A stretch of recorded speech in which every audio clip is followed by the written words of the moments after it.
Every egg dish explained in 11 minutes.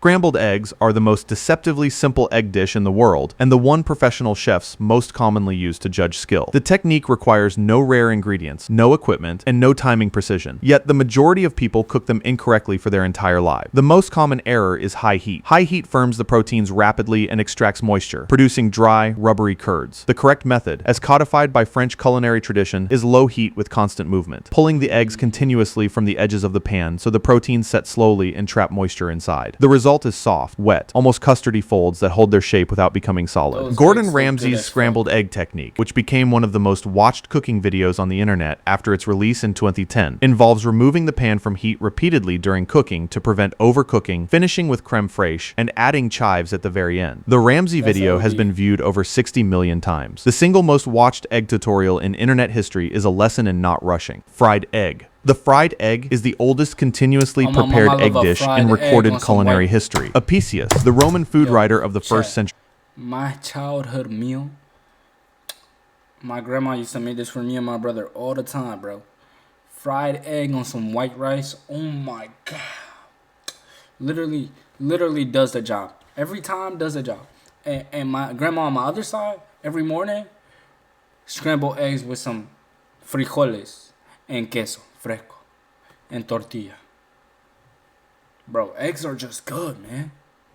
AD, documented frying eggs in oil, and the technique has not changed in 2,000 years. What has changed is language, the term sunny side up, referring to a fried egg cooked entirely on one side, with the yolk unbroken and facing upward, did not enter common usage in English until the 20th century. Over easy, over medium, and over hard are uniquely American culinary terms, describing a fried egg that has been flipped and cooked for varying durations on the second side. These phrases do not exist in the cooking vocabulary of any other culture. In Spain, a fried egg is cooked in considerably more olive oil than the American method, with the hot oil continuously spooned over the yolk until it forms a lacy, crisp white border, a technique called huevos fritos that produces a completely different texture from the pan-fried version. In Japan, a fried egg placed on top of rice with soy sauce is called tamago gohan and is considered one of the most comforting foods in the national diet. French omelette. The French omelette is not the same dish as the American omelette, and French culinary culture considers the distinction important enough to argue about. The French omelette is cooked entirely over medium-low heat, stirred constantly in small circular motions, folded while still slightly wet inside, and served pale yellow with no browning on the exterior. The interior is soft and custardy. The American omelet is cooked until the surface is fully set, often browned on the bottom and filled with ingredients. The technique for a correct French omelet takes practice. Guinness World Record holder Howard Helmer can produce one in 42 seconds. Jacques Pepin, considered one of the greatest omelet technicians alive, has said that making a proper French omelet correctly every time is the most reliable test of a cook's fundamental competence. The word omelet comes from the French alamelle, meaning thin plate, a reference to the flat shape of the original dish. The first written record of a thin egg preparation resembling an omelet appears in a 14th century French manuscript, though egg preparations cooked flat in a pan are documented in ancient Persian and Roman texts. Eggs Benedict. Eggs Benedict was most likely invented as a hangover cure by a drunk Wall Street stockbroker. In 1942, a retired broker named Lemuel Benedict told the New Yorker that in 1894, after a night of significant drinking, he had walked into the Waldorf Astoria Hotel and ordered buttered toast, crisp bacon, 2 poached eggs, and a pitcher of hollandaise sauce assembled as a stack. The hotel's maitre d', Oscar Chirky, was sufficiently impressed to put the dish on the menu, substituting Canadian bacon for the regular bacon and an English muffin for the toast. Delmonico's restaurant on Manhattan's Pearl Street disputes this origin story with its own claim that chef Charles Ranhofer created the dish in the 1860s for a regular customer named Mrs. Legrand Benedict, who asked for something new, and published the recipe as eggs a la Benedict in his 1894 cookbook. The American Egg Board officially endorses the Lemuel Benedict story. A descendant of Lemuel's, Jack Benedict, spent decades campaigning for his ancestors' recognition, at one point pitching an Eggs Benedict sandwich concept to McDonald's. The dish did not become a national brunch staple until the 1980s, nearly a century after it was supposedly created. Deviled eggs. Deviled eggs originated in ancient Rome. The concept of boiling eggs, removing the yolk, seasoning it, and returning the mixture to the white appears in Roman culinary writing as early as the 1st century 3 AD. Roman stuffed eggs were served as a first course at formal banquet under the name ova farta. By the 13th century, recipes for stuffed hard-boiled eggs with cheese, herbs, and spices appear in Andalusian Spanish manuscripts. The term deviled entered English culinary vocabulary in the 18th century as a reference to strongly spiced food. Anything prepared with significant heat or pungency was said to be deviled. Deviled kidneys, deviled bones, and deviled ham all predate deviled eggs in English recipe collections. The word had nothing to do with the religious concept. It simply meant aggressively seasoned. Modern American deviled eggs, filled with a mayonnaise and mustard mixture and topped with paprika, are a descendant of a 19th century European preparation that migrated to church picnics and potluck dinners and became so strongly associated with American social gatherings that they are now considered a distinctly American food, despite being a direct continuation of a dish that is at least 2,000 years old. Scotch egg. The Scotch egg has no documented connection to Scotland. It appears to have originated in England, and the earliest credible claim of its invention is from Fortnum and Mason, the London department store and grocer, which traces the dish to 1738. The name may derive from the word scotched, a cooking term meaning to mince, chop, or modify a primary ingredient. A scotched egg being an egg that has been modified by encasing it in meat. The original Fortnum and Mason preparation used anchovies mixed into the meat coating, which gave the dish a salty, deeply savory flavor, very different from the standard pork sausage casing used today. Some food historians trace the Scotch egg to a similar Indian dish called nargisi kofta, a hard-boiled egg encased in spiced minced lamb, traditionally served in Mughal court cooking. The British East India Company maintained significant trade with India throughout the 18th century, and the transfer of culinary ideas between the two cultures during this period is well documented. Whether the Scotch egg is an English invention or an adaptation of Mughal court food remains contested. Shakshuka. Shakshuka is not Israeli. This is among the most contested origin disputes in contemporary food culture. The dish, eggs poached directly in a spiced tomato and pepper sauce, is documented in French records from 1894 as a Tunisian preparation, 2 years before any Egyptian reference, and 5 years before it appeared in a European source describing it as Turkish. Food historians attribute its origin to the Amazigh people of Tunisia and the broader Maghreb region of North Africa, where the word shakshuka in Tunisian dialect means a mixture. The dish could not have taken its modern tomato-based form before the 16th century, when tomatoes and peppers arrived in North Africa via Spanish and Portuguese trade with the Americas. Jewish immigrants from Tunisia, Libya, Morocco, and Algeria brought shakshuka to Israel in the 1950s, where it became widely adopted and subsequently popularized globally through Israeli restaurant culture and cookbook authors. The association with Israel is real. Shakshuka is now a national breakfast food there, but it reflects adoption and popularization, not origin. Quiche Lorraine. Quiche Lorraine is German. The dish that the world regards as the centerpiece of French café cuisine originated in the medieval German kingdom of Lothringen, the region that France later conquered and renamed Lorraine. The word quiche itself derives from the German word Kuchen, meaning cake. The original 16th century preparation was a simple, open-faced pie of bread dough filled with egg and cream custard and smoked bacon, a peasant food designed to be filling, cheap, and portable. It was known in German as Lothringer Speckkuchen, Lorraine bacon cake. The French military tasted it after capturing the region, brought the recipe back to Paris, refined the pastry, and renamed the dish. Until the mid-20th century, quiche was almost completely unknown outside its home region. British soldiers stationed in eastern France during World War II encountered it and brought descriptions home. Julia Child featured it in the first season of The French Chef on American television in 1963, turning it into a national American trend. By the 1970s, quiche had become so heavily associated with aspirational American domesticity that the phrase "real men don't eat quiche" became the title of a 1982 satirical bestseller, Soufflé. A soufflé deflates the moment it leaves the oven, and this is not a flaw. It is physics. The rise of a soufflé is caused entirely by air bubbles trapped in beaten egg whites expanding when heated. As soon as the oven door opens, the temperature drop causes those bubbles to contract. A correctly made soufflé will begin to sink within minutes of being removed from heat. Vibration during cooking can disrupt the fragile protein network, holding the air bubbles in place before they have set. The soufflé was documented in French culinary writing by the early 18th century. The chef, Vincent Lachapelle, included a soufflé recipe in his 1733 cookbook, Le Cuisinier Moderne, making it one of the earliest datable appearances of the dish in print. The word comes from the French souffleur, meaning to blow or to breathe, a reference to the air that gives the dish its structure. Auguste Escoffier, the chef who codified modern French cuisine in the late 19th century, described the soufflé as the most technically demanding preparation in the standard kitchen repertoire. Tamagoyaki. Tamagoyaki is a Japanese rolled omelet made by cooking thin layers of seasoned eggs sequentially in a rectangular pan, rolling each layer onto the previous one as it sets, building a dense, multi-layered log. The pan used to make it, the tamagoyaki, is rectangular specifically for this purpose and has no other common use in cooking. The dish is seasoned with dashi stock, soy sauce, mirin, and often a small amount of sugar, giving the finished omelet a faintly sweet, deeply savory flavor with a texture that is simultaneously firm and yielding. Tamagoyaki appears in Japanese sushi as tamago nigiri, a slice placed on rice, and is served as part of a traditional Japanese breakfast alongside rice, miso soup, and pickles. The skill required to produce a properly layered tamagoyaki with a clean exterior, and even density throughout, is considered a mark of technical precision in Japanese cooking. Apprentice sushi chefs in Japan are often required to produce tamagoyaki to a defined standard before being allowed to work with fish. The dish dates to the Edo period, approximately 1603 to 1868, when egg consumption became more widespread across Japanese society. Custard. Custard is the oldest documented egg dish in Western cooking. The Roman food writer Apicius, writing in the 1st century AD, recorded a preparation of milk, honey, and beaten eggs cooked gently in an earthenware dish, a baked custard. The dish required no pastry, no additional ingredients, and no technique that did not exist in the ancient world. Custard in all its forms, poured custard, baked custard, creme brulee, creme anglaise, operates on the same fundamental principle. Egg proteins, when heated in liquid, coagulate and thicken the surrounding medium. The temperature at which egg yolk protein set is approximately 70 to 85 degrees Celsius. Above this range, the custard curdles. Precisely within it, the proteins form a smooth, continuous gel. Creme brulee and creme caramel are the same custard with different sugar treatments, one burned on top with a torch, the other turned out onto a plate with a caramel sauce formed during baking. Portuguese egg tarts, pastéis de nata, trace directly to the egg custards made by monks at the Geronimos Monastery in Lisbon, probably in the 13th century, where egg whites were used to starch religious clothing and the leftover yolks were baked into tart. The recipe was sold to a nearby sugar refinery in 1837 and commercialized. Egg drop soup. Egg drop soup is one of the fastest dishes in any Chinese cooking tradition and one of the most technically specific. Beaten eggs are poured in a slow, thin stream into hot, seasoned broth that is simultaneously stirred in a single circular direction. The movement of the liquid causes the egg to set into long, wispy ribbons rather than solid clumps. Stopping the stir or pouring too fast produces scrambled eggs floating in broth, which is a different dish entirely. The technique is documented in Chinese cookbooks from the Tang Dynasty, approximately 618 to 907 AD, placing it among the oldest recorded soups in Chinese culinary history. The dish is called egg flower soup in Chinese because the cooked egg ribbons are said to resemble flowers blooming in water. The American Chinese restaurant version, served with a small amount of cornstarch added to thicken the broth, is a 20th century adaptation. In traditional Chinese preparation, the broth is not thickened.